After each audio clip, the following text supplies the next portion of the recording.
కూడి వచ్చిన సహోదరులందరికీ మన ప్రభు క్రీస్తు నామంలో వందనములు తెలియజేస్తున్నాను. ప్రకటన గ్రంథము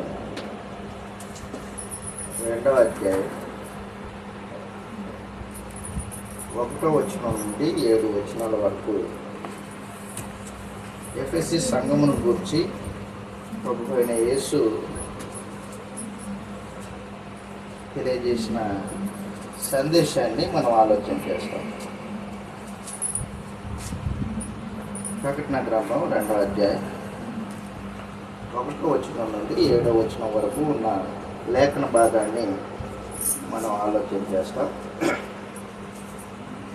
ప్రకటన గ్రంథము అలంకార రూపంలో రాయబడిన గ్రంథం అయి ఉన్నది.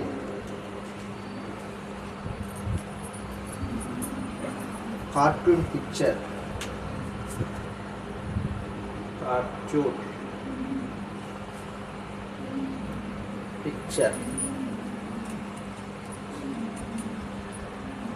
చిన్నపిల్లలు చూసే కార్టూన్స్ ఉంటాయి.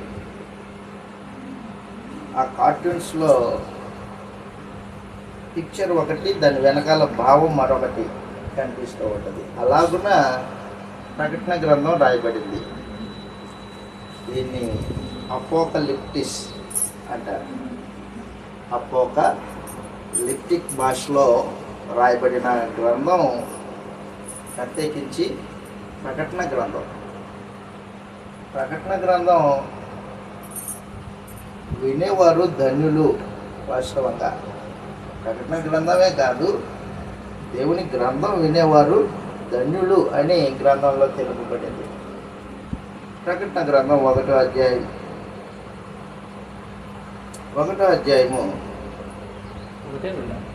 ప్రకటన గ్రంథం 1వ అధ్యాయం 3వ వచనంలో ఈ మాట రాయబడింది. సమయము సమీపించి ఉన్నది కనుక ఈ ప్రవచన వాక్యములు చదువువారును వాటిని విని ఇందులో వ్రాయబడిన సంగతులు గైకొని వారు ధన్యులు. ఇందులో వ్రాయబడిన సంగతులని గైకొని వారు ధన్యులు. ఈ గ్రంథమును, ఈ ప్రకటన వాక్యమును చదివేవారు ధన్యులే, విని గైకొనేవారు కూడా ధన్యులే. ధన్యులు అంటే భాగ్యవంతులు. ధన్యులు అంటే భాగ్యవంతులు, ఆత్మ సంబంధంగా భాగ్యవంతులు, భౌతికమైన భాగ్యవంతులు కాదు. కాబట్టి ఇప్పుడు మనము ప్రకటన గ్రంథంలో ప్రత్యేకించి 2వ అధ్యాయాన్ని చూస్తాం.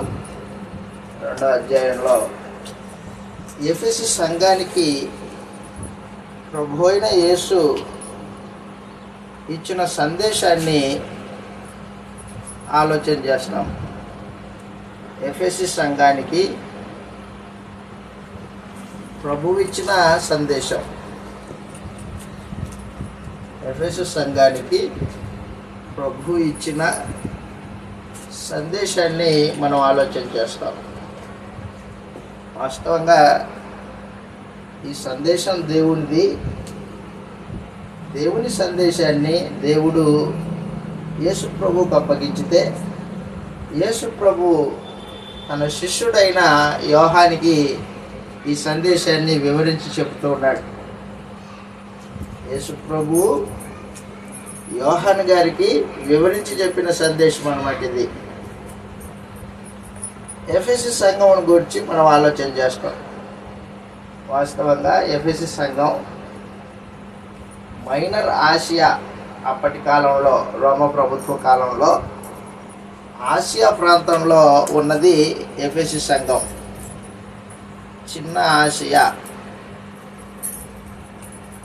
చిన్న ఆసియాలో ఉన్న ఒక పట్టణము ఎఫెసీ పట్టణం. ఈ పట్టణంలో అర్తమీ దేవి అనే ఒక దేవత ప్రాచుర్యంలో ఉంది. అర్తమీ దేవత ఆ దేవాలయము ఆనాటి దినాల్లో ప్రాచుర్యంలో ఉండేది. విగ్రహాలు, మనుషులు విగ్రహాలకి పూజించేవాళ్ళు. ఆ ఆసియా అంటే బైబిల్ భాషలో ఎఫెసి అని అర్థం. వాస్తవంగా ఆసియాలోకి అపోస్తలుల బోధ ప్రవేశించింది. పౌలు యొక్క రెండవ సువార్త ప్రయాణం రెండవ సువార్త చివరి దినాల్లో ఎఫెసు పట్టణానికి పౌలు వెళ్ళాడు. పౌలు వెళితే అక్కడ అర్తెమి దేవతకు విగ్రహాలు తయారు చేసే కంసాలోళ్ళు ఉన్నారు. పౌలు సువార్త ప్రకటించుతుంటే అనేక మంది సువార్తకు లోబడి అర్తెమి దేవత యొక్క ప్రాచుర్యము తగ్గిపోయింది. తగ్గిపోతే అక్కడ ఉన్న కంసాలు ఏం చేశారనమాట, పౌలు మీద పడి పౌలుని చంపడానికి వచ్చారు. అందుకని పౌలు ఏం చేశాడంటే తొందరలోనే ఆసియా పట్టణాన్ని అంటే ఎఫెసి పట్టణాన్ని విడిచిపెట్టి వెళ్ళిపోయాడు. అయితే పౌలు యొక్క సువార్త సందేశాన్ని విన్నవారు, మార్పు చెందిన వాళ్ళు, వారు క్రీస్తు ప్రభు సంఘంగా చేర్చబడ్డారు. చదువుతాం దాని యొక్క చరిత్ర. ఎఫెసి సంఘం యొక్క చరిత్రను మనం చదివితే అపోస్తల కార్యాల్లో ఈ మాటలు రాయబడ్డాయి. అపోస్తల కార్యములు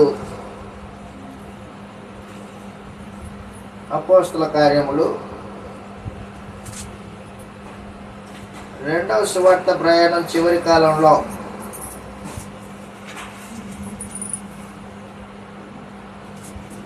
ప్రత్యేకించి 18వ అధ్యాయం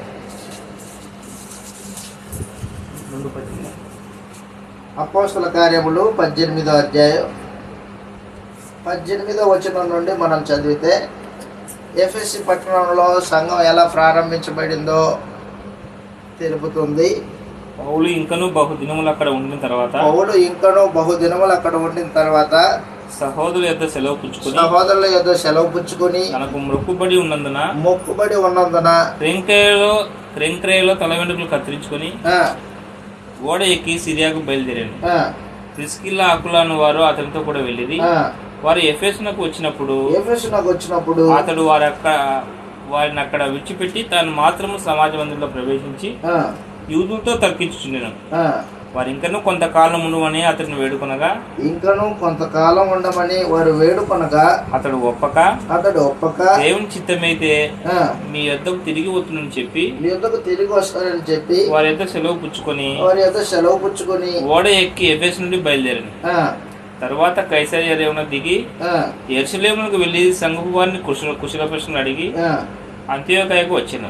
సమాచారం. కాబట్టి 2వ సువార్త ప్రయాణంలో పౌలు ఎఫెసు పట్టణంలో సువార్త పరిచర్య చేశాడు. చివరిలో అక్కడ ప్రిస్కిల్లా కూడా పౌలుతో పాటు ఉన్నారు. ఎఫెసులో వారిని విడిచిపెట్టి తాను మాత్రమే సమాజ మందిరంలోకి వెళ్ళి యూదులతో తర్కించుతూ ఉన్నాడు అనమాట. యూదులు ధర్మశాస్త్రం ఎరిగిన వాళ్ళు, వారితో తర్కిస్తూ ఉన్నాడు. తర్కిస్తూ ఉంటే కొంతమంది నమ్మారు, కొంతమంది నమ్మలేదు. అయితే పౌలు యొక్క మాటల్ని వినాలని చాలామంది ఆలోచన చేశారు. అయితే నేను మరలా వస్తాను మీ దగ్గరికి అని చెప్పేసి వెళ్ళిపోయాడు. వెళ్ళిపోయిన తర్వాత యెరూషలేంకి వెళ్ళి మరలా వచ్చాడు. సొంతం ఇలాగ రాయబడింది 19వ అధ్యాయం 1వ వచనంలో. అపోల్లో కొరింథులో ఉన్నప్పుడు జరిగినది ఏమనగా, అపోల్లో కొరింథులో ఉన్నాడు. పౌలు పై ప్రదేశంలో సంచరించి పై ప్రదేశం కొరింథీ, పై ప్రదేశము ఎఫెసి, పై ప్రదేశంలో సంచరించుచు ఎఫెసునకు వచ్చి కొందరు శిష్యులను చూచి అది సమాచారం. అపోస్తల కార్యాలు 19వ అధ్యాయం 1వ వచనంలో కొంతమంది శిష్యులు ఉన్నారు. ఆ శిష్యులు యూదులు. వాస్తవంగా ఆ యూదులైన వారు బాప్తిస్మిచ్చి యోహాన్ దగ్గర బాప్తిస్మం తీసుకున్నారు వాళ్ళు. అది మాత్రమే తెలిసిన వాళ్ళు. అప్పుడు ఏం చేశాడంటే పౌలు వారిని ప్రశ్నించాడు, మీరు బాప్తిస్మం పొందినప్పుడు పరిశుద్ధాత్మను పొందుకున్నారా అని అడిగాడు. పరిశుద్ధాత్ముడు ఉన్నాడన్న సంగతే మాకు తెలియదండి అంటే, అప్పుడు పౌలు వారికి వాక్యాన్ని ప్రకటించి పరిశుద్ధాత్మను గురించి తెలియజేసి వారికి మరలా బాప్తిస్మం ఇచ్చాడు. ఏ ప్రదేశంలో బాప్తిస్మం ఇచ్చింది? ఎఫెసులో బాప్తిస్మం ఇస్తే ఆ 12 మంది పురుషులు దేవుని రాజ్యంలోకి చేర్చబడ్డారు. చేర్చబడిన తర్వాత 8వ వచనంలో ఈ మాట రాయబడింది, తర్వాత అతడు సమాజ మందిరంలోకి వెళ్ళి ప్రసంగించుచు, సమాజ మందిరం అంటే యూదులు కూడుకునే స్థలం అన్నమాట. అది సమాజ మందిరంలోకి వెళ్ళి ప్రసంగించుచు, దేవుని రాజ్యమును గురించి తర్కించుచు, ఒప్పించుచు, ధైర్యముగా మాట్లాడుచు 3 నెలలు గడిపాడు. 3 నెలలు సమాజ మందిరంలోనే గడిపాడు. తర్కిస్తున్నాడు, వాక్యం చెబుతూ ఉన్నాడు 3 నెలలు. 3 నెలలు గడిచిన తర్వాత ఏం జరిగిందంటే, కొంతమంది అంగీకరించారు, కొంతమంది అంగీకరించలా.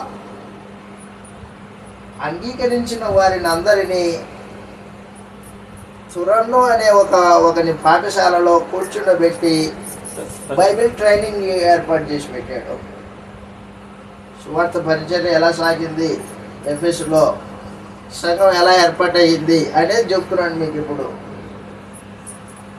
పౌలు ఎఫెసు పట్టణంలో తురన్ను అని ఒకని పాఠశాలలో బైబిల్ ట్రైనింగ్ ఏర్పాటు చేస్తే, ఆ బైబిల్ ట్రైనింగ్లో తిమోతి, తీతు, ఎపఫ్రోదితు ఇలాగే అందరూ అనేక మంది అక్కడ ట్రైనింగ్ పొందారు. ఆ ట్రైనింగ్ పొందిన తర్వాత సుమారు 2.5 సంవత్సరాలు అక్కడ పరిచర్య చేశాడు. చదువుతాం, అక్కడ రాయబడింది కింద వచనాల్లో 9వ వచనం. అయితే కొందరు కఠినపరచబడిన వారై ఒప్పుకొనలేదు.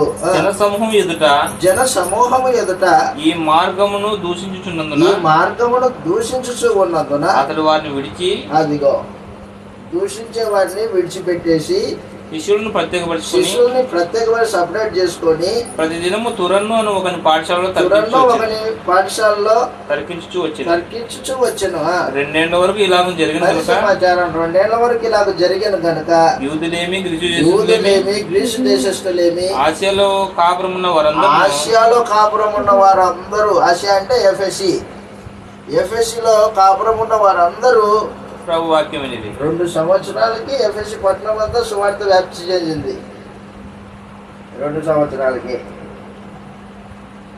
అంతగా పరిచర్య చేస్తున్నాడు అపోస్తలుడైన పౌలు. ఈ పరిచర్యలో అనేక మంది పౌలు యొక్క సువార్తను విని మార్మనసు పొందిన వాళ్ళు ఉన్నారు. అన్యజనులు యూదుల మధ్యలో తర్కించితే కొందరే బయటకు వచ్చారు సత్యం తెలుసుకున్న వాళ్ళు. అయితే ఇప్పుడు అన్యజనుల మధ్యలోకి వెళ్ళి సువార్త చెప్తుంటే అన్యజనులు మారుమనసు పొందారు. ఎంత మారుమనసు అంటే వారి మారుమనసు నిజంగానే ఆశ్చర్యం. వారు పూర్వకాలపు తమ జ్ఞాపకాలని తమ యొద్ద ఉండకూడదు అన్నంతగా మారుమనసు పొందారు. వాళ్ళు మంత్రజ్ఞులు మారుమనసు పొందారు.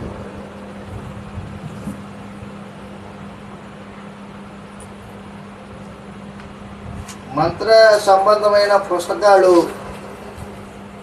అన్నిటినీ తగలబెట్టేసి ప్రభు అయిన యేసుని రాజుగా అంగీకరించి బాప్తిస్మం పొంది దేవుని రాజ్యంలో ప్రవేశించారు.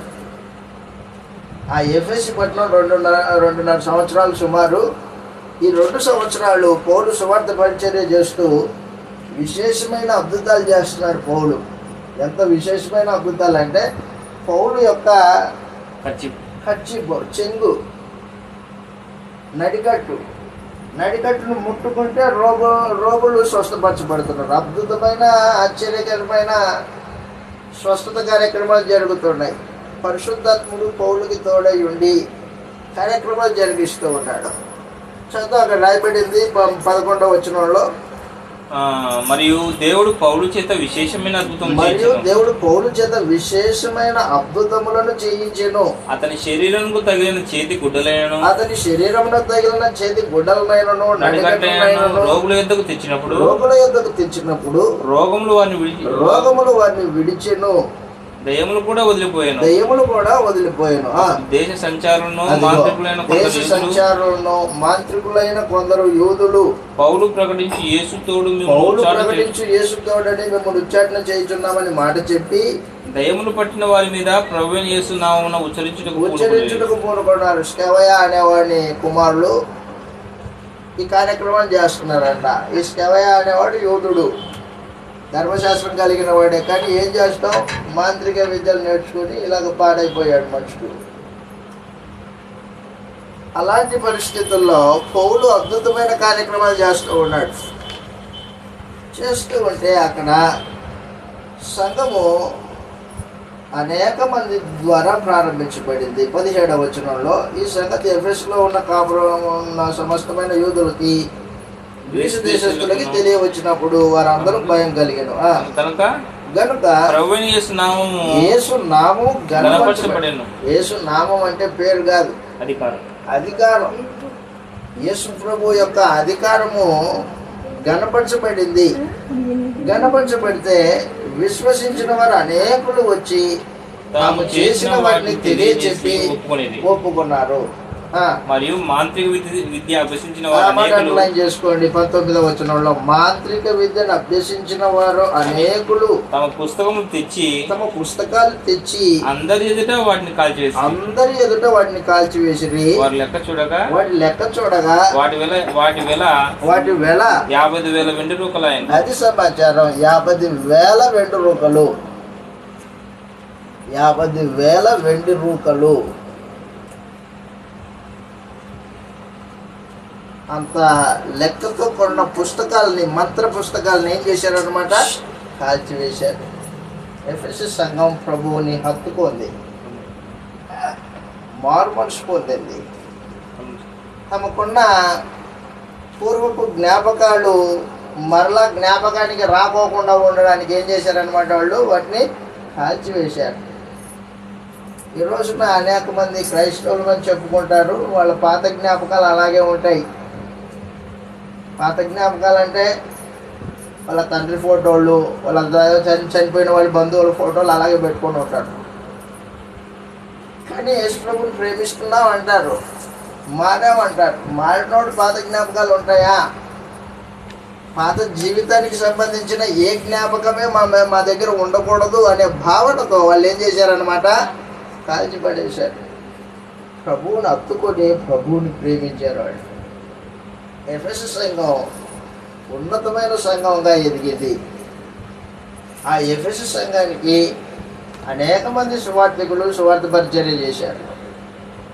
ప్రత్యేకించి ఎఫెసస్ సంఘమును గురించిన సందేశము బైబిల్లో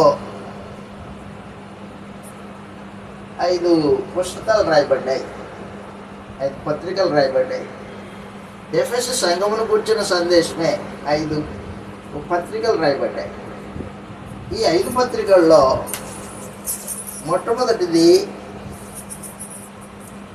మనం చూసినట్టు ఎఫెసీ పత్రిక. ఎఫెసీ సంఘానికి పౌలు రాసిన పత్రిక ఎఫెసీ పత్రిక అది. ఆ తర్వాత తిమోతికి మొదటి పత్రిక, తిమోతికి 2వ పత్రిక. ఇవి ఎఫెసులో సువార్త పరిచర్య చేస్తున్నప్పుడు పౌలు రాసిన పత్రికలు అన్నమాట. ఇవి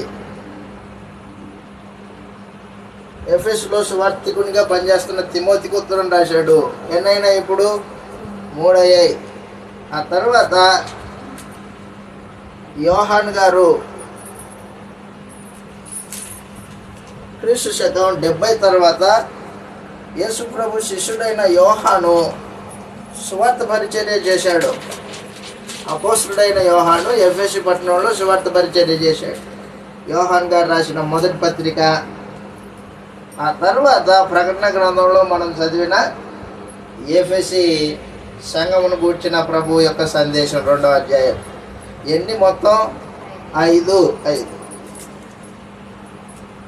కాబట్టి ఉన్నతమైన సంఘం వాక్యాన్ని ప్రేమించిన సంఘం, వాక్యాన్ని హత్తుకున్న సంఘం,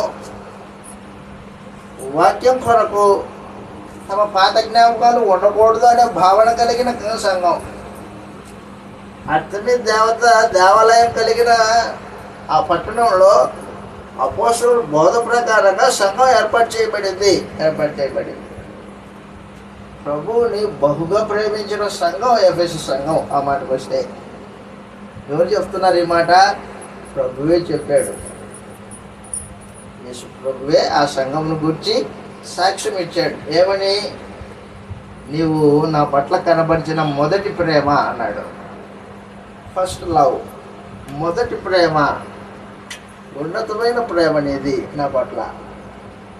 తర్వాత కాలం గడిచే కొద్దీ ఏం జరిగిందంటే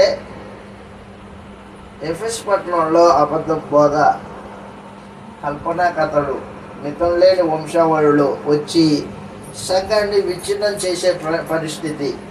ఆ పరిస్థితుల్లో తిమోతికి ఉత్తరం రాశాడు. తిమోతికి రాసిన మొదటి పత్రిక 1వ అధ్యాయము 3వ వచనంలో ఈ మాట రాయబడింది. ఎఫెసు సంఘంలో ఎలాంటి పరిస్థితులు ఏర్పడ్డాయో చెప్పాడు అక్కడ. తిమోతికి రాసిన మొదటి పత్రిక 1వ అధ్యాయం 3వ వచనంలో సమాచారం. నేను మాసిదోనియాకు వెళ్ళుచుండగా, అది మాసిదోనియాకి వెళ్ళుచు ఉండగా, సత్యమునకు భిన్నమైన బోధ చేయవద్దనియు, చేయవద్దనియు, కల్పనా కథలను, మితం లేని వంశావళులను, విశ్వాస సంబంధమైన దేవుని ఏర్పాటుతో కాక వివాదములతోనే సంబంధం కలిగి ఉన్నది కనుక వాటిని లక్ష్య పెట్టవద్దని, అది సమాచారం. వాటిని లక్ష్య పెట్టద్దు. కొందరిని అంటే కొందరు అంటే ఉన్నారు అక్కడ ఎఫెసు పట్టణంలో కొంతమంది ఉన్నారు. ఎవరాళ్ళు? ఏం చేస్తున్నారు? వాళ్ళు సత్యమునకు భిన్నమైన బోధ చేస్తున్నారు. 2 కల్పనా కథలు చెప్తున్నారు. మితం లేని వంశావళుల గురించి మాట్లాడుతున్నారు. కాబట్టి అలాంటి వాళ్ళు నోరు మూయించాలా. సువార్తి కూడా తిమోతి నువ్వు అక్కడ ఉండు. కాబట్టి ఎఫెసు పట్టణంలో సత్యానికి భిన్నమైన బోధ చేసే వాళ్ళు ఉన్నారు, కల్పనా కథలు చెప్పే వాళ్ళు ఉన్నారు, మితం లేని వంశావళుల గురించి మాట్లాడే వాళ్ళు కూడా ఉన్నారు. అలాంటి పరిస్థితుల్లో ఎఫెసు సంఘం ఎలా నిలబడిందంటే నిజంగానే అద్భుతం. ఎవరు అబద్ధికులో, ఎవరు సత్య సంబంధులో పరిశీలన చేసి సత్య సంబంధుల్ని మాత్రమే వెంబడించి అబద్ధ బోధకుల్ని వెంబడించుకోకుండా తరిమేసే పరిస్థితి. జ్ఞానంలో కూడా ఎదిగింది ఎఫెసు సంఘం. ఎవరు సాక్ష్యం ఇచ్చాడు? ప్రభువే సాక్ష్యం ఇచ్చాడు. ప్రకటన గ్రంథం 2వ అధ్యాయంలో, ప్రకటన గ్రంథం 2వ అధ్యాయం,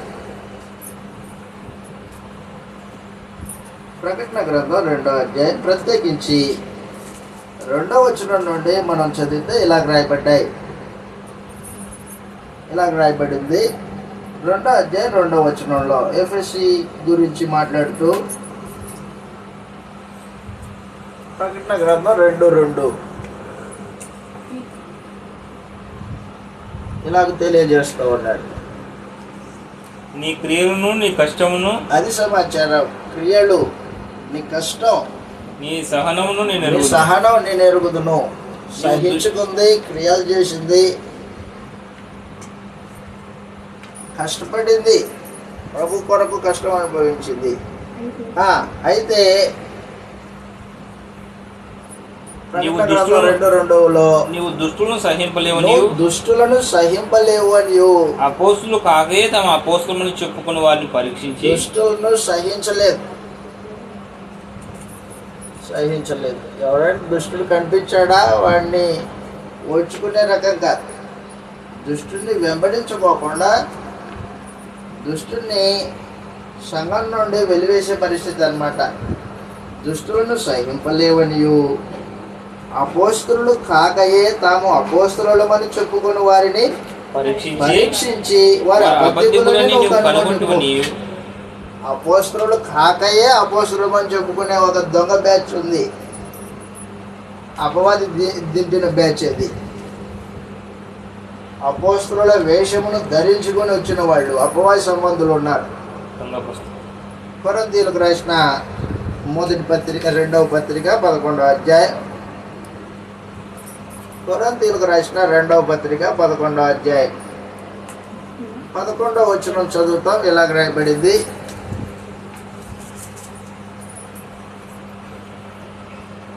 అపవాది దొంగ అపోస్తులని ఆనాడు లోకంలోకి దింపింది. కొరింథీయులకు రాసిన 2వ పత్రిక 11:11లో నేను మిమ్మల్ని ప్రేమింపడం వలన, క్షమించండి 12 నుంచి చదువుతాం. 13వ వచనం నేరుగా 13వ వచనం. ఏలయనగా అట్టి వారు క్రీస్తు యొక్క అపోస్తుల వేషం అది ధరించుకుని అట్టివారు దొంగ అపోస్తులు, అట్టివారు క్రీస్తు యొక్క అపోస్తుల వేషం అపోస్తుల ధరించుకునేవారండి. వేషం ధరించుకున్న వాళ్ళు వేషగాళ్లే కానీ నిజంగా యథార్థవంతులు కాదు. వీళ్ళు వేషం ధరించుకుని వారై ఉండి దొంగ అపోస్తులను దొంగ అపోస్తులు మోసగాండ్రకు పనివారునై ఉన్నారు. ఇది ఆశ్చర్యం కాదు. ఇది ఆశ్చర్యం కాదు. సాతాను తానే వెలుగుదూత వేషం అది ధరించుకున్నాడు. సమాచారం. సాతాను తానే వెలుగుతున్న వేషం ధరించుకుని ఉన్నాడు గనుక వాని పరిచారకులు నీతి పరిచారకుల వేషం నీతి పరిచారకుల వేషం ధరించుకున్న గొప్ప సంగతి కాదు. వారి క్రియలు చొప్పున వారి క్రియల చొప్పున వారికి అర్థం కలుగుతుంది. కాబట్టి ఆ దినాల్లో దొంగ అపోస్తలులు దొంగ పరిచారకులు ఉండేవాళ్ళు. అపవాది దేవుని పనిని పాడు చేయడానికి డూప్లికేట్ అపోస్తలుల్ని సంఘం మధ్యలో దింపేశాడు. దొంగ అపోస్తలులు, నకిలీ అపోస్తలులు అన్నమాట వీళ్ళు. ఈ నకిలీ అపోస్తలుల్ని ఎఫెసు సంఘం ఏం చేసిందనమాట, పసిగట్టి కనుగొనింది. ఈడ అపోస్తలులు కాదు, అపోస్తలులు అయితే ఇలాంటివి ఉంటాయి, వీళ్ళు అపోస్తలులు కాదు. కాబట్టి ఎఫెసు సంఘం జ్ఞానంలో కూడా ఎదిగిందే. ప్రేమ, జ్ఞానము, పరిశీలన కలిగిన సంఘము ఎఫెసు సంఘం. అంత మాత్రమే కాదు, ఎఫెసు సంఘం యొక్క గొప్పతనం మనం మాట్లాడితే, ఎఫెసు సంఘం వచ్చి ప్రభు మాట్లాడుతూ ఏమన్నాడంటే, ప్రభువు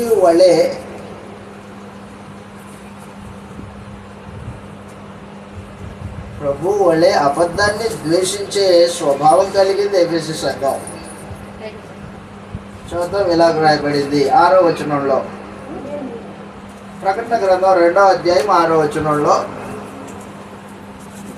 ప్రకటన గ్రంథం 2వ అధ్యాయం 6వ వచనంలో సమాచారం. అయితే ఈ ఒకటి నీలో ఉన్నది. ఈ ఒకటి నీలో ఉంది. ఏంటది? నికోలాయితుల క్రియలు నీవు ద్వేషించుతున్నావు. నేను కూడా వీటిని ద్వేషించుతున్నాను. అది సమాచారం. నేను వేటిని ద్వేషిస్తున్నానో ఎఫెసు సంఘమా, నువ్వు కూడా వాటిని ద్వేషిస్తున్నావు. నికోలాయితుల క్రియలను నేను ద్వేషించుతూ ఉన్నాను, నీవు కూడా ద్వేషించుతూ ఉన్నావు. ద్వేషం విషయంలో మన ఇద్దరం ఏకీభవించి ఉన్నాం. అంటే ప్రభుత్వం కలిసిన సంఘం. దేనిని ప్రేమించాలో దేనిని ద్వేషించాలో ఎరిగిన సంఘము ఎఫెసు సంఘం. ఎంత ఉన్నతమైన సంఘం. కాలం గడిచే కొద్దీ ఏమైందన్నమాట, ఇప్పుడు ఏమైందంటే, మొదట తాను చూపించిన ప్రేమ వదులుకుందంట, లోపం కనబడింది. ఇప్పుడు ప్రభు ఎఫెసు సంఘాన్ని చూసినప్పుడు అయితే ఒక మాట ఎప్పుడు మర్చిపోకండి, ఎక్కడ కృష్ణ ప్రభు సంఘం ఉంటుందో అక్కడ ప్రభు తిరుగుతూ ఉంటాడు. సంఘాలని దర్శించే పని ప్రభుది. పరలోకంలో తండ్రి కుడిపార్శ్వమున కూర్చొని రాజ్యం వెళ్తున్నాడు ఒక పక్క, రెండో పక్క తన శరీరాల మధ్యలో సహవాసం చేస్తూ ఉంటాడు, దర్శిస్తాడు. ఆత్మ సంబంధంగా ప్రతి శరీరాన్ని తన రక్తం చేత శుద్ధి చేసుకుంటూ దర్శించుతూ పోతుంటాడు ఆయన. ఒకవేళ ఎఫెసీ సంఘానికి వచ్చినట్టుగా మన సంఘానికి ఇప్పుడు మన మధ్యలో కూడా ప్రభు ఉన్నాడు. వస్తే మనల్ని ఏమనుకుంటాడో మనల్ని కూడా అలాగే మొదటి ప్రేమ మధ్యలో లేదంటాడేమో. ఏమంటాడో నాకు నిజంగా తెలియదు. అయితే ప్రభు మన మధ్యలో ఉన్నాడు, సంఘాలని దర్శిస్తున్నాడు అన్న జ్ఞానము మనకు అవసరం. ఆ జ్ఞానం ఉండాలి. అందుకని ఎఫెసు సంఘాన్ని దర్శించాడు ప్రభు. ప్రతి ఆదివారం దర్శిస్తున్నాడు. వాస్తవంగా ప్రతి ఆదివారం సంఘం అనే శరీరంతో ప్రభు ఏకీభవించి ఉంటాడు. అక్కడ 2-3 నా నామమున కూడుదురు అక్కడ నేను ఉంటానని ప్రభు చెప్పాడు, వాగ్దానం చేశాడు. ఆ వాగ్దానం ప్రకారం ప్రభు తిరుగుతూ ఉంటాడు. తిరుగుతూ ఉన్నప్పుడు ఎఫెసు సంఘానికి వచ్చాడు. ఎఫెసు సంఘానికి వస్తే దాంట్లో ఒక లోపం కనిపిస్తుంది, ఒక నేరం ఉందంట. ఏంటా నేరము?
మీరు నన్ను ప్రేమించిన యెడల అది సమాచారం.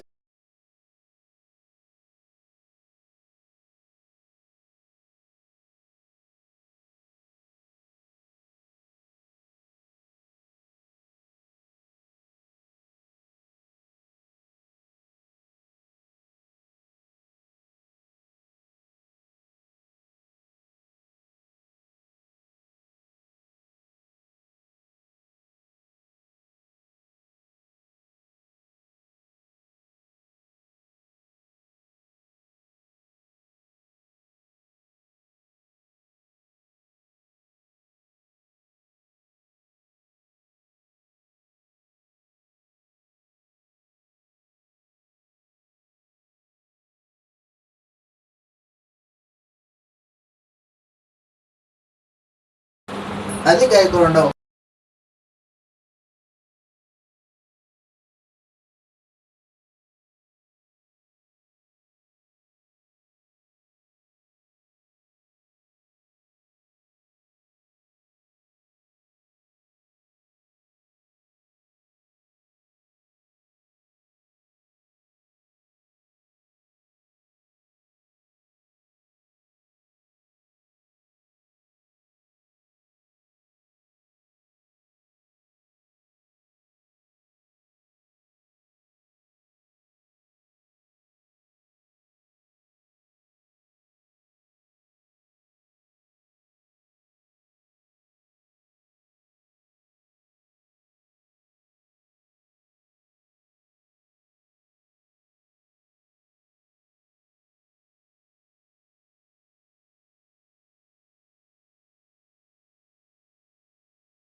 తప్పించుకుంటున్నాం. దేని వలన చెప్తున్నాడు కిందికి, ఆయనను ఎరిగి ఉన్నామని చెప్పుకొనుచు ఆయన ఎరిగి ఉన్నామని చెప్పుకొంచు, ఆయన ఆజ్ఞలను గైకొనని వాడు అగో ఆజ్ఞలను గైకొనని వాడు అబద్ధికుడు. అబద్ధికుడు. వాడు అసలు వాడు సత్యవంతుడు కాదు. వాడిలో సత్యమే లేదు.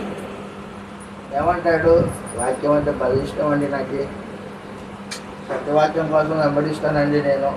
అవునా, నిజమేనా అది అంటున్నాడు. ఆయన ఆజ్ఞలు గైకొనని వాడు అబద్ధికుడు.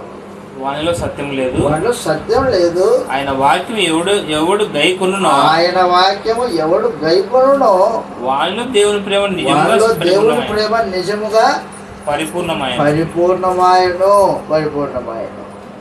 అది ప్రేమ. ఆజ్ఞను గైకొనకోకుండా ప్రభువును ప్రేమిస్తున్నానని చెప్పేవాడు అబద్ధికుడు. కాబట్టి ఈ విషయంలో ఎఫెసు సంఘం ఏమైపోయింది అనమాట, సన్నగిల్లిపోయింది. ఏ విషయంలో? ప్రభువును ప్రేమించే విషయంలో, అంటే వాక్యాన్ని గైకొనే విషయంలో. అది సమాచారం.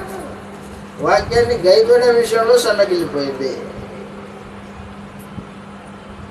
ఎఫెసు సంఘం. మొదట్లో నీకున్న ప్రేమను నువ్వు విడిచిపెట్టావు. ఎంత ప్రేమతో నా మీద నీ మంత్ర విద్యలన్నింటినీ విడిచిపెట్టి, నీ మంత్ర పుస్తకాలన్నింటినీ పక్కన పెట్టి, అక్కడ విగ్రహారాధనతో నింపబడిన పట్టణంలో నా కోసమే నువ్వు అలయలేదు.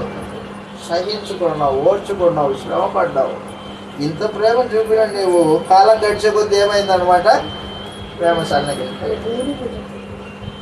కాబట్టి నేనేం చేస్తానంటే, మార్చుకుంటావా?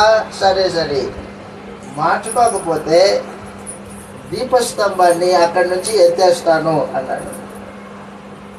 దీపస్తంభం అంటే సంఘం అన్నాం. సంఘాన్ని ఎఫెసు పట్టణంలో లేకోకుండా ఎత్తేస్తాను అని ఒక హెచ్చరిక జారీ చేశాడు ప్రభు. చదువుతాం, ఇలాగ రాయబడింది ప్రకటన గ్రంథం 2వ అధ్యాయం.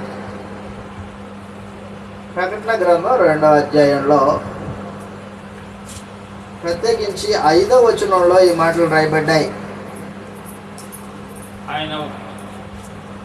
2వ అధ్యాయం 5వ వచనంలో, నీవు ఏ స్థితిలో నుండి పడితివో అది జ్ఞాపకం చేసుకొని మారుమనసు పొంది. అది సమాచారం. ఏ స్థితిలో ఉంటివి, ఏ స్థితిలో పడిపోయావు అంటే దిగజారుడుతనం అన్నమాట. అది ప్రేమలో, జ్ఞానంలో, పరిశీలనలో, అంతస్తులో ఉన్న ఎఫెసు సంఘము ఇప్పుడు ఏమైపోయింది అనమాట, పైన ఉన్నది ఇప్పుడు కింద పడిపోయింది. దిగజారింది అంటారు దాన్ని.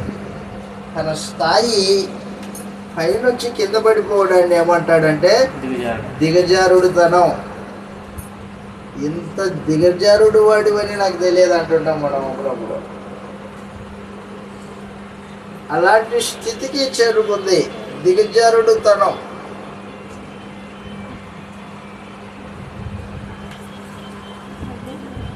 ఏ స్థాయిలో నుండి పడ్డావో అది నువ్వు జ్ఞాపకం చేసుకో. నీ అంతస్తు ఏంటి, నువ్వు ఎక్కడ ఉన్నావు ఒకసారి పరిశీలన చేసుకో అన్నాడు. పరిశీలన చేసుకుని ఏం చేయాలా, మారు మనసు పొంది ఆ మొదటి క్రియలు చేయము. అది మారు మనసు పొందడం అంటే. మారు మనసు పొందడం అంటే అర్థం ఏంటనమాట, మునుపు ప్రవర్తన మార్చుకోవడం. మనసు మారాలి, ప్రవర్తన మారడం అనమాట. అది మొదటి క్రియలు చేయడానికి నువ్వు పైకి లేయి అన్నాడు అనమాట. నీవు ఏ స్థితిలో నుండి పడుతావో అది జ్ఞాపకం చేసుకుని మారు మనసు పొంది ఆ మొదటి క్రియలు చేయము. అట్లు చేసి నీవు మారు మనసు పొందితేనే సరే లేకపోతే నేను నీ యొద్దకు వచ్చి నీ దీపస్తంభమును దాని చోట నుండి తీసివేతును. అది సమాచారం. దీపస్తంభాన్ని తీసేస్తా అన్నాడు. దీపస్తంభం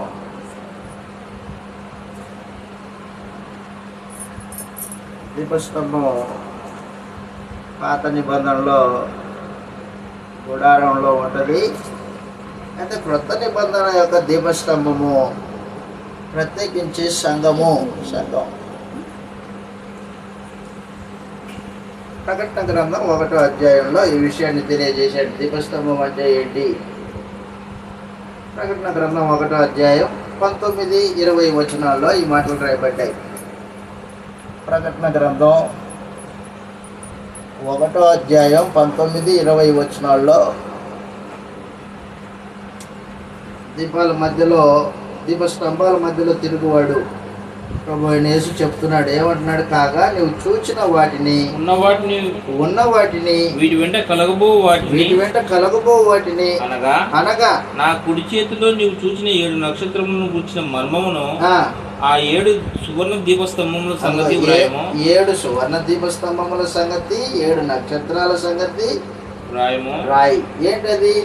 ఆ 7 నక్షత్రాలు 7 సంఘములకు దూతలు, 7 సంఘ దూతలు, 7 సంఘములకు దూతలు వాళ్ళు. ఆ 7 దీపస్తంభములు 7 సంఘాలు. అది సమాచారం. కాబట్టి సంఘాల మధ్యలో ఎవరు తిరుగుతారు? ప్రభువు అక్కడే చెప్పాడు 2వ అధ్యాయం 1వ వచనంలో. ఎఫెసులో ఉన్న సంఘపు దూతకి ఇలాగ రాయి, 7 నక్షత్రములు తన కుడి చేత పట్టుకొని 7 దీపస్తంభముల మధ్య సంచరిస్తుంటాడు. ఆయన ప్రత్యక్షమవుతూ ఉంటాడు. కాబట్టి ఎఫెసు సంఘానికి హెచ్చరిక జారీ చేశాడు. కాబట్టి పిల్లరా, నేను మీకేం తెలియజేస్తున్నానంటే, ఎఫెసు సంఘం వలె ప్రభువును ప్రేమించడంలో దిగజారుడుతనం ఉండకూడదు. మొదట మనకున్న ఆసక్తి చివరి వరకు చేపట్టాల. అది సమాచారం. ఇప్పుడు నిల్చుంటాం, రేపు పడిపోకుండా చూసుకోవాలా. అది ఆ రోజున ఎఫెసు సంఘాన్ని ప్రభు ఏం చేశాడంటే, మొదట పొగిడాడు. నీవు నా నామము నిమిత్తము సహనము కలిగి ఓర్చుకొని అపోస్తలులు కాకయే తమ అపోస్తలులను చెప్పుకునే వారిని పసిగట్టి కనుగొని వాళ్ళని పక్కన పెట్టి, నేను ఎలాగైతే దుష్టులను సహించలేనో నువ్వు కూడా అలాగ దుష్టులను సహించలేదు. నికోలాయితుల క్రియల్ని నేను ద్వేషిస్తున్నాను ప్రభువుగా, నువ్వు కూడా నాతో పాటు కలిసి వారిని ద్వేషించావు. మన ఇద్దరికి ఈ విషయంలో షేక్ హ్యాండ్స్ ఉన్నాయి, మన చేతులు కలిసాయి. అయితే కలవంది ఎక్కడ అంటే మీలో లోపం ఉంది. ఏంటి లోపం? ప్రేమ. నన్ను ప్రేమించడంలో లోపం ఉంది. కాబట్టి నేడు మన పరిస్థితి ఏంటి? కాలం గడిచే కొద్దీ ప్రభువును ప్రేమించడంలో దిగజారిన స్థితి ఎఫెసు సంఘం లాగా, లేకపోతే ఇంకా ప్రేమించే విషయంలో పెరిగామా, వర్ధిల్లావా? ఎందుకంటే ప్రభు ప్రతి ఆదివారం మనతో కలిసి ఆరాధన చేస్తున్నాడు. మన పరిస్థితి తెలుసు, మన అంతరంగాలు తెలుసు, మన భౌతికమైనవి తెలుసు, ఆత్మ సంబంధమైనవి తెలుసు ప్రభువుకి. యశ్ ప్రభుకి తెలుసు. మరి ఏమనుకుంటాడు మనం చూసి? ఒకసారి ఆలోచన చేయండి. వాస్తవానికి ఎఫెసు సంఘంలో సువార్త పరిచర్య చేసిన యోహాన్ గారు సువార్తికుడిగా పనిచేశాడు. అపోస్తలుడైన యోహాన్ ఎఫెసు పట్టణంలో. ఆ యోహాన్ గారికి ఎఫెసు పట్టణంలో ఉన్న లోపం తెలియలేదంట. అలాగునా నేడు ప్రభు అయిన యేసు మన మధ్యలో తిరిగి సువార్తికుడికి తెలియదు కొన్ని పరిస్థితులు, అయినప్పటికీ ప్రభువుకి తెలుసు. ప్రభు చెప్తూ ఉంటాడు. కాబట్టి మనం ఎలాగున్నాం, ఏ పరిస్థితుల్లో ఉన్నాం అనేది ప్రాముఖ్యమైన సమాచారం. మారు మనసు పొందితే సరే, లేకపోతే దీపస్తంభాన్ని ఎత్తేస్తాడు, తీసేసాడాక మరి పెట్టడు. అది సమాచారం. కాబట్టి మనుషులు ఏం చేయాలంటే జాగ్రత్త కలిగి ఉండాలి. అందుకే చెప్పాడు చివరి మాట 7వ వచనంలో, ప్రకటన గ్రంథం 2వ అధ్యాయం 7వ వచనంలో ఈ మాట రాయబడింది. చెవిగలవాడు ఆత్మ సంగముతో చెప్పుచున్న మాట వినుగాక. చెవిగలవాడు. నీకు చెవులు ఉన్నాయా? ఏ చెవి? వినే చెవి. రెండున్నాయా? నాకు 2 చెవులు ఉన్నాయి, అయితే అది వినే చెవేనా? 2 ఉన్నాయో 10 ఉన్నాయో, వినే చెవేనా? అది వినే చెవి అంటే అర్థం విన్న వాక్యానుసారంగా ప్రవర్తించడం, అది వినే చెవి చేసే కార్యక్రమం. డొప్ప చెవి ఉంటుంది పైన, డొప్ప చెవి, అది ఒక వింటది, అది అదే వినదు. వినేది ఏంటంటే హృదయం వింటది. హృదయం వింటే మనస్సు మార్చుకుంటుంది, అది వినే హృదయం, అది వినే చెవి అంటే. ఈ డొప్ప చెవి కాదు, హృదయం వింటది. వినే చెవి అంటే అర్థం ఏంటంటే వినే హృదయము అని అర్థం. శబ్దం ఎలా రాయబడింది? వినే హృదయం, హృదయంతో వినాలి. పైన డప్ప చెవితో వినేది కాదు అది. శబ్దం ఎలా రాయబడింది? మత్తయి సువార్త వినే చెవి, వినే హృదయం, అది మనసు మార్చుకుంటుంది ఆటోమేటిక్గా. 13వ అధ్యాయం, మత్తయి సువార్త 13వ అధ్యాయము 13వ వచనం నుండి మాటలు రాయబడ్డాయి. 13 మత్తయి సువార్త 13:13లో ఈ 13లో ఇందు నిమిత్తము నేను ఉపమాన రీతిగా వారికి బోధించుచున్నాను. ఈ ప్రజలు కన్నులారా చూచి చెవులారా విని హృదయంతో గ్రహించి, అదిగో హృదయంతో గ్రహించి మనసు త్రిప్పుకొని నా వలన స్వస్థత పొందకున్నట్లు వారి హృదయం క్రొవ్వినది. అవును, వారి చెవులు వినుటకు మందంగా ఉన్నవి. వారు తమ కన్నులు మూసుకొని ఉన్నారు కనుక మీరు వినుమటుకు విందురు గాని అదిగో గ్రహింపరు. డప్పా చెవితో విన్నవాడు విన్నాడంటే విన్నాడు అంతే, కానీ గ్రహించాడా? గ్రహించలేదు. గ్రహించేవాడు హృదయంతో గ్రహిస్తాడు. హృదయంతో గ్రహిస్తే ఏం జరుగుతుంది? మనసు తిప్పుకుంటాడు. అది సమాచారం. కాబట్టి సంఘము, ఆత్మ సంఘములతో చెప్పు మాట చెవి కలిగిన వాడు వినుగాక అన్నాడు. కేవలం వింటే కాదు, ప్రవర్తించాలా, అది వాస్తవం. యాకోబు గారు రాసిన పత్రిక 1వ అధ్యాయం, యాకోబు గారు రాసిన పత్రిక 1వ అధ్యాయం 21వ వచనంలో ఈ మాట రాయబడింది. యాకోబు గారు రాసిన పత్రిక 1వ అధ్యాయము 21వ వచనంలో, అందుచేత సమస్త కల్మషమును విర్రవీగుతున్న దుష్టత్వమును మాని లోపల నాటబడి మీ ఆత్మలను రక్షించుటకు శక్తిగల వాక్యమును సాత్వికంతో అంగీకరించుడే, అది వినడం. లోపల ఉన్న కల్మషాన్ని తీసివేసి వాక్యాన్ని నాటుకోవాలా. విర్రవీగుచున్న దుష్టత్వమును మాని లోపల నాటబడి మీ ఆత్మలను రక్షించుటకు శక్తివంతమైన వాక్యమును సాత్వికంతో అంగీకరించుడి. మీరు వినువారు మాత్రమే ఉండి, అదిగో వినువారు మాత్రమే ఉండి మీరు మోసపుచ్చుకొనకుండా వాక్య ప్రకారం ప్రవర్తించు వారినై ఉండుడి. ఎవడైనను వాక్యం వినువాడై ఉండి దాని ప్రకారం ప్రవర్తింపని వాడైతే వాడు అద్దంలో తన ముఖం చూసుకున్నాడు. అతడు ముఖం చూసుకున్నాడు, బయటికి వెళ్ళిపోతే మర్చిపోతాడు ముఖం మీద ఏముందో. ముఖం చూసుకుంటాడు, ముఖం చూసుకున్న తర్వాత బయటకు వచ్చేసాడు. బయటకు వచ్చిన తర్వాత పక్కనే ఏంట్రా చెంప మీద నీదేదో నల్లగా మడుకుంది అని అనుకో అమ్మ. ఏం చేస్తాడు? మరలా పరిగెత్తి ముఖం అద్దంలో పెడతాడు. ఇంతసేపు చూసుకున్నాడు, కనబడలేదే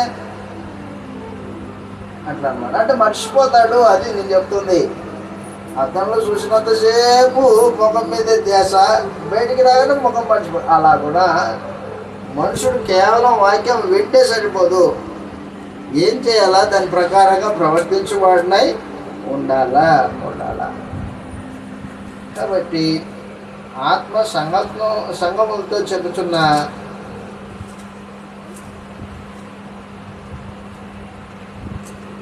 మాట వినుగాక అని చెప్పేశాడు. చెవి కలిగిన వాడు వింటాడు. విన్న తర్వాత ఏం జరుగుతుంది? జయించువానికి దేవుని పరదేశంలో ఉన్న జీవవృక్ష ఫలమును భుజింపనెత్తును అన్నాడు. ప్రకటన గ్రంథం 2వ అధ్యాయం 7వ వచనంలో. వింటే వాక్యానుసారంగా ప్రవర్తిస్తే జయిస్తావు. జయించడము విశ్వాసంతో లోకాన్ని జయించడం, విశ్వాసంతో లోకాన్ని జయించడం.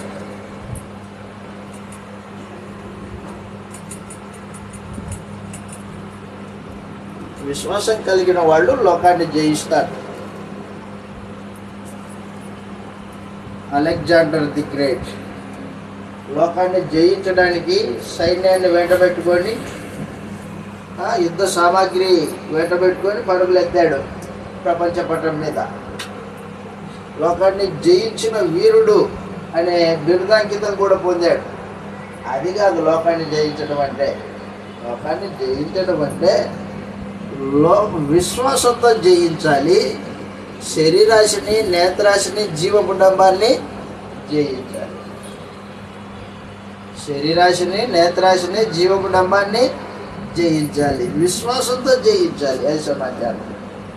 ఎప్పుడైతే యేసుక్రీస్తుని రాజుగా మనం అంగీకరించామో అప్పుడే లోకము మనకి దాసోహం అయిపోయింది. లోకం మన దాసురాలు. మనం లోకం మీద పెత్తనం చేసేవాళ్ళం. లోకం అంటే ఈ భౌతికమైన లోకం కాదు. లోకము శరీరాశ, నేత్రాశ, జీవ కుటుంబం. ఇవి తండ్రి వలన పుట్టినవి కాదు. అది సమాచారం. కాబట్టి ఎఫెసీలో ఉన్న సంఘం ఎలాగైతే లోపం కలిగి ఉందో అలా కూడా మనం లోపం లేకుండా ఉండాలా. రెండవ ప్రాముఖ్యమైన సమాచారం, ప్రభు మన మధ్యలో తిరుగుతున్నాడనే వాస్తవం మనం ఎల్లప్పుడూ జ్ఞాపకం ఉంచుకోవాలా. మూడవది, వాక్యానుసారంగా ప్రవర్తించే వారమై ఉండాలి. ప్రభువుని ప్రేమించాలా. ప్రభువుని ప్రేమించకుండా వాడు శాపగ్రస్తుడు. ప్రభువుని ప్రేమించకపోతే ఏమవుతాడు మనుషుడు? శాపగ్రస్తుడు. శాపగ్రస్తుడు అంటే నరకపాత్రుడు. కొరింథీయులకు రాసిన మొదటి పత్రికలో ప్రభువును ప్రేమింపని వాడు శాపగ్రస్తుడు అని రాయబడింది. కొరింథీయులకు రాసిన మొదటి పత్రిక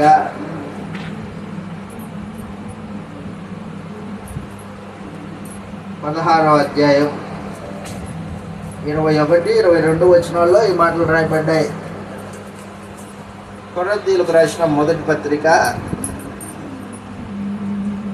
16వ అధ్యాయం 21, 22 వచనాల్లో, పౌలును నేను నా చేతితోనే వందన వచనం రాయిచున్నాను. నా చేతితో వందన వచనం రాయించు ఉన్నాను. ఎవడైనా ప్రభువును ప్రేమింపకుంటే వాడు శపింపబడును గాక. శపింపబడతాడు. ప్రభు వచ్చుచున్నాడు. ప్రభువైన యేసుక్రీస్తు కృప మీకు తోడై ఉండును గాక. అది సమాచారం. కాబట్టి ఒక హెచ్చరిక జారీ చేశాడు. ప్రభువును ప్రేమింపని వాడు ఎవడోడు? శపింపబడిన వారికి, ఆశీర్వదింపబడిన వారికి వ్యత్యాసం ఉంటుంది. నా తండ్రి చేత ఆశీర్వదింపబడిన వాళ్ళారా, రండి, లోకం పుట్టక ముందే మీ కొరకు సిద్ధపరిచిన నిత్య రాజ్యమును స్వతంత్రించుకున్నారు. వాళ్ళ ఆశీర్వాదం పొందిన వాళ్ళు. శపింపబడిన వాళ్ళు, ప్రభువుని ప్రేమింపని వాళ్ళు అపవాదికి, దాని దూతలకి సిద్ధపరిచిన నిత్యాగ్నిదానకు వెళ్ళిపోతారు. అది సమాచారం.